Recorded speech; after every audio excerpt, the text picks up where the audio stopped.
चावलिया जी,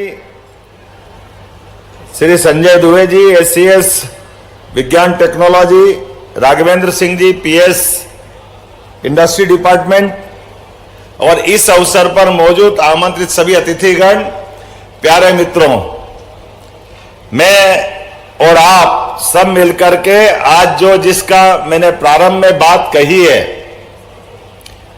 समय के साथ बदलते दौर में हमारा पूरा प्रदेश बदल रहा है। यशस्वी प्रधानमंत्री श्रीमान नरेंद्र मोदी जी के नेतृत्व में उनको धन्यवाद देते हैं, नरेंद्र मोदी जी को, जिनके नेतृत्व में पूरा देश बदल करके एक अलग परिवेश के साथ, एक अलग पहचान के साथ सबके सामने अलग प्रकार से खड़ा है। और इसे में जब दुनिया का सबसे युवा देश अगर कोई है तो दुनिया का सबसे युवा देश हमारा अपना भारत देश है। हमारा इस बात का गर्व है। जब दुनिया का सबसे युवा देश भारत है तो स्वाभाविक रूप से युवाओं को भविष्य की संभावनाओं को लेकर के बड़े अवसरों की प्रतीक्षा है। ऐसे में हमारी सरकार के बनने के बाद हमने लगातार प्रयास किया है। हमारी युवा शक्ति, आज दिन में ही मैंने हमारे युवा उद्यमियों के एक बड़े कार्यक्रम में हिस्सा लिया था।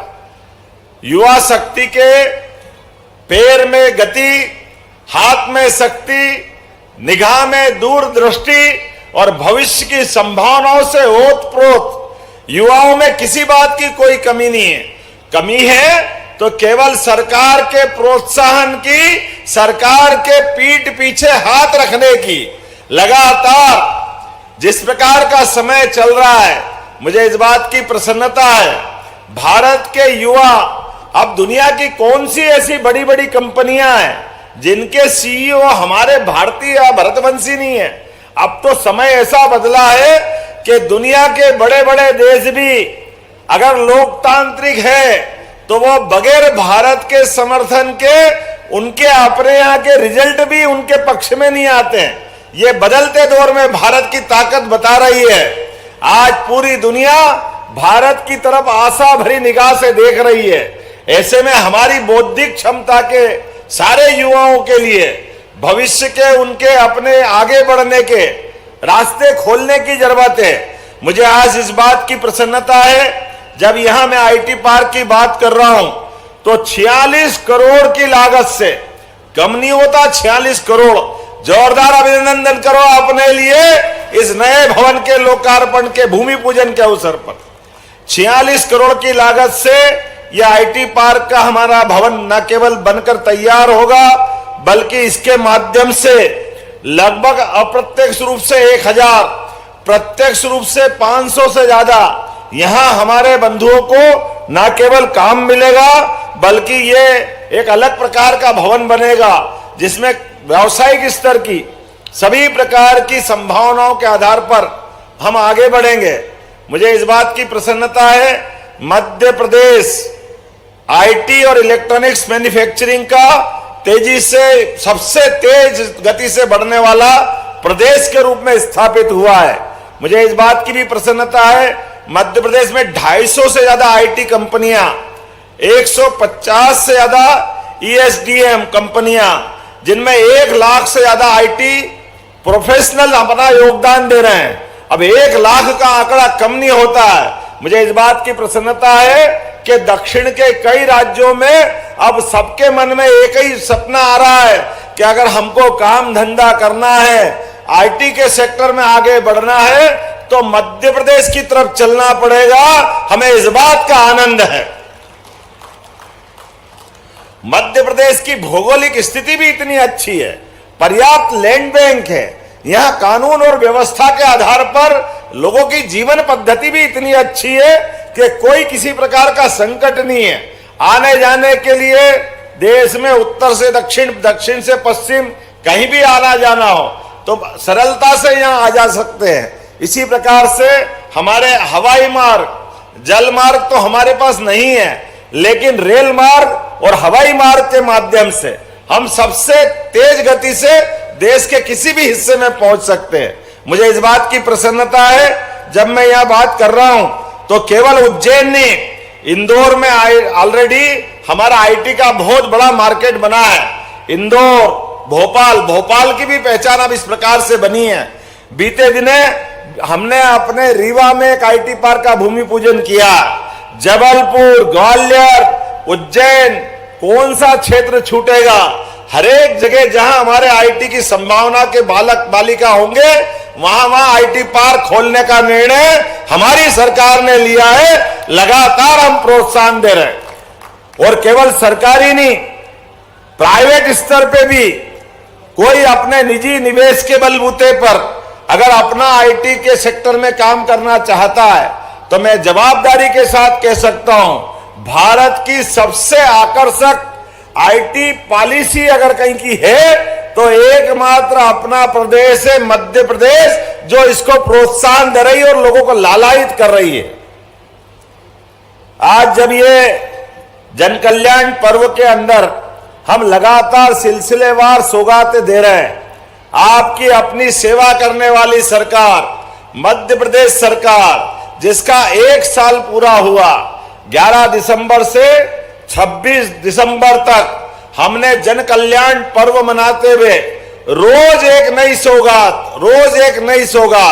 पूरे 15 दिन के पखवाड़े में अलग अलग प्रकार के अलग अलग क्षेत्रों को जोड़ करके रोज सौगात दे रहे हैं। बीते दिन हमने सोलर पार्क की सौगात दी। 17 तारीख के दिन भारत में पहली बार हमारे माननीय प्रधानमंत्री के माध्यम से पार्वती काली सिंध चंबल योजना का लोकार्पण हुआ।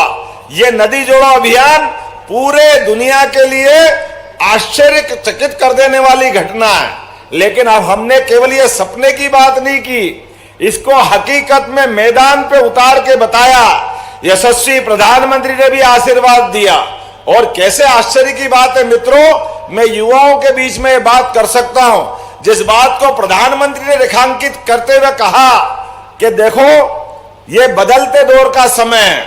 हमारी पार्टी इस बात को लेकर चलती है कि देश को अगर आगे बढ़ाना है तो हमारे राज्यों के अंदर परस्पर सामंजस्य बनाना पड़ेगा, एक दूसरे के साथ अपनी कठिनाइयों में सहभागिता बढ़ानी पड़ेगी। अरे पानी जैसे मामले में भी दक्षिण के अंदर तमिलनाडु और आंध्र आपस में युद्ध जैसी स्थिति बन जाती है।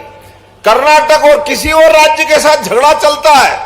यह स्थिति किसी भी देश को आगे बढ़ने में रोकती है। मैं जवाबदारी के साथ कहना चाहूंगा, इन सारे झगड़े कराने के पीछे अगर कोई पार्टी है, उस पार्टी का नाम कांग्रेस पार्टी। बड़े दुर्भाग्य के साथ कह रहा हूं,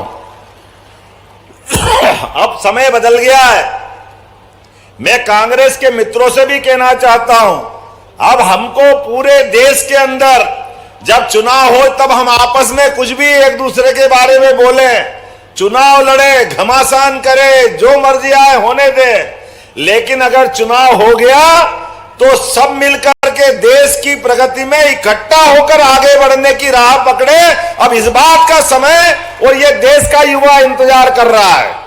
अब देश के युवाओं को ये नाटक पसंद नहीं है। सब ये इस बात की राह देख रहे हैं कि जब चुनाव हो तब आप चुनाव की बात कर लो, जब चुनाव नहीं है तो आप सबकी बेहतरी की बात करो।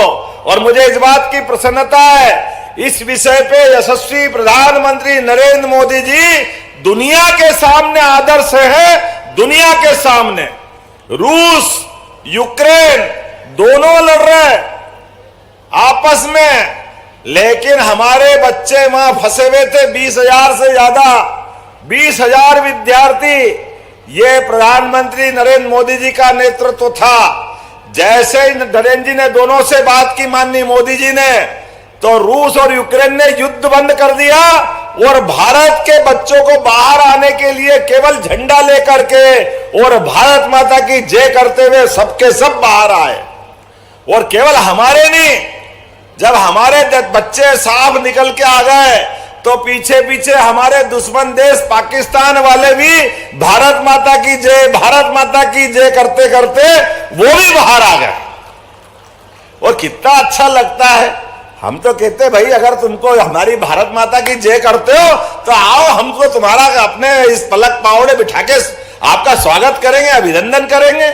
आपसे यही तो चाहिए, लेकिन आप भारत की पीठ में अगर खंजर घोंपने की बात करते हो, हमारे सैनिकों के की तरफ बंदूक तानने का काम करते हो, तो नरेंद्र मोदी जी की सरकार तुमको घर में घुस के मारने की हिम्मत रखती है। हमें इस बात का गर्व है।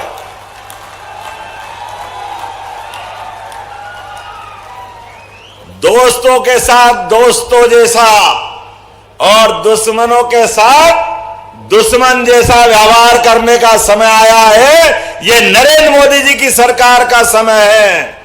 हमारे अपने देश में कभी हम किसी पे आक्रमण करने की इच्छा नहीं रखते, लेकिन अब समय बदला है। आप में से कोई भी इस बात को कभी गवाही नहीं देगा कि देश के दुश्मन अपने देश में आकर के हमारी छाती पे मूंग दले, हमारे बीच झंझट खड़े करे। अब ये समय बदल गया। आपने देखा अभी बड़े बड़े देश जिनका दुनिया में बड़ा नाम है, लेकिन भारत सरकार के मंत्रालय द्वारा जरा भी अपने देश के अंदर कोई ऐसी गतिविधि चलाते दिखते हैं तो तुरंत उनको संदेश देते कि ये नहीं चलेगा, आप मर्जी आए जो करो, लेकिन भारत की अपनी राह पक्की है, हम उस राह पे जाना चाहते हैं।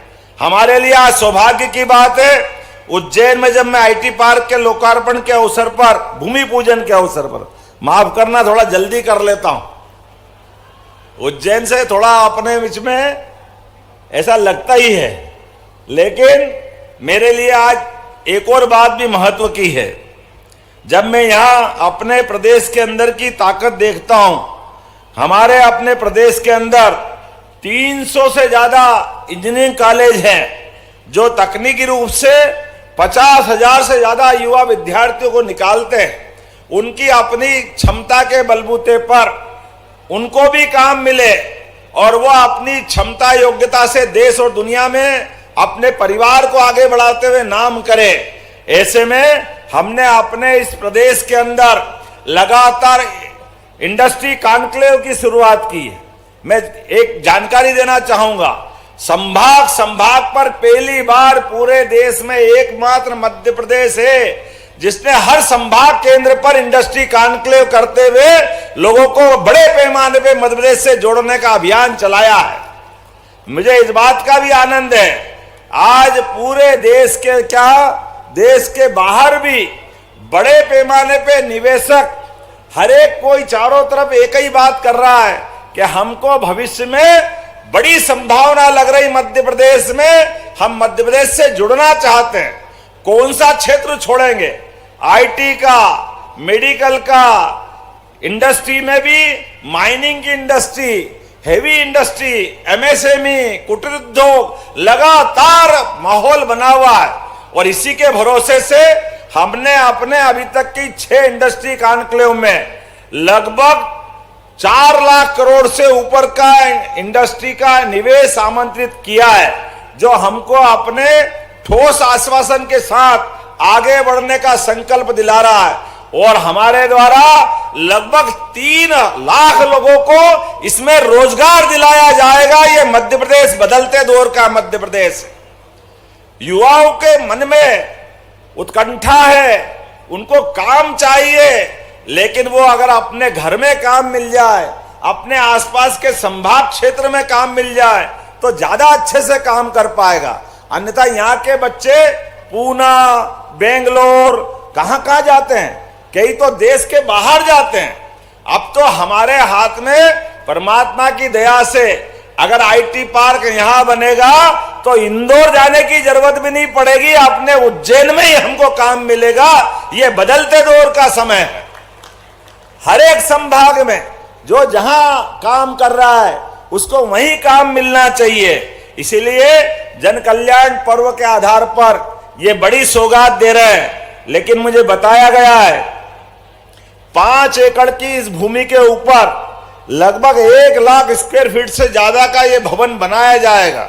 लेकिन जिस प्रकार से हमारे इस आज के इस आयोजन के पहले अलग अलग प्रकार से निवेश के लिए लोग आए हैं और इसमें निवेश की बात कर रहे हैं, 1,23,000 वर्ग फीट में हमको पर्याप्त रूप से लोगों के इंटरेस्ट प्राप्त हो गए हैं। तो हमारी पूरी बिल्डिंग जितनी बनने वाली है उसकी आज ही बुकिंग हो गई। हमें इतना आनंद आ रहा है इस बात का।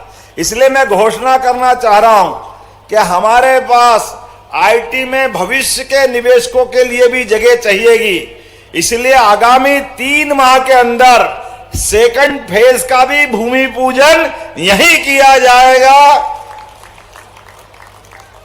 ये लगातार सिलसिला चलेगा, ये सिलसिला रुकने वाला नहीं है। हमने अपनी नई आईटी पॉलिसी में आईटी पार्क बनाने पर निजी डेवलपर निवेशकों की सहायता के अनेक प्रावधान किए हैं। हम ये निर्णय ले रहे हैं कि यदि सरकार की कोई एजेंसी संस्थान भी आईटी पार्क बनाएंगे तो निजी डेवलपर और निवेशकों की तरह उसको भी वो लाभ देंगे जो हमारे प्राइवेट सेक्टर को दे रहे हैं। अर्थात हमारे पर्याप्त रूप से सरकारी अमले में भी प्रोत्साहन देते हुए लगातार आईटी को बढ़ावा देने का निर्णय किया है। ठंड ज्यादा है लेकिन हाथ तो खाली करके गर्मी ला सकते हैं। ये बड़ी घोषणा है, छोटी मोटी नहीं है। बदलते दौर में ऐसे कई सारे काम और कई सारी सौगातें आपको मिलती रहेगी। आज मैं देरी से आया, इसकी क्षमा भी चाहता हूं और उम्मीद करता हूं कि बार बार मिलेंगे और बार बार समग्र प्रदेश के विकास के ऐसे कामों में लगातार हम इसी तरह से गति से बढ़ते रहेंगे। मेरी अपनी ओर से भविष्य के लिए IT, pharma, defence tech, space tech, biotech, agritech, पता नहीं कितने प्रकार के नॉलेज बेस्ड इंडस्ट्री के लिए एक इकोसिस्टम बनाने में हम लगे हुए हैं। ये पर्याप्त रूप से सभी लोगों को लेके चलने के संकल्प है। इन संकल्प को पूर्ति बाबा महाकाल करेंगे, इस अपेक्षा के साथ आप सबको बहुत बहुत बधाई देता हूं। बहुत बहुत धन्यवाद। भारत माता की जय। बहुत बहुत धन्यवाद माननीय मुख्यमंत्री जी आपकी अनुपम सौगात के लिए। और अब हम आग्रह करेंगे माननीय मुख्यमंत्री जी से कि वे टीबी मुक्त ग्राम पंचायत की आशा कार्यकर्ता और सरपंच को सम्मान प्रदान करें। और आज आपको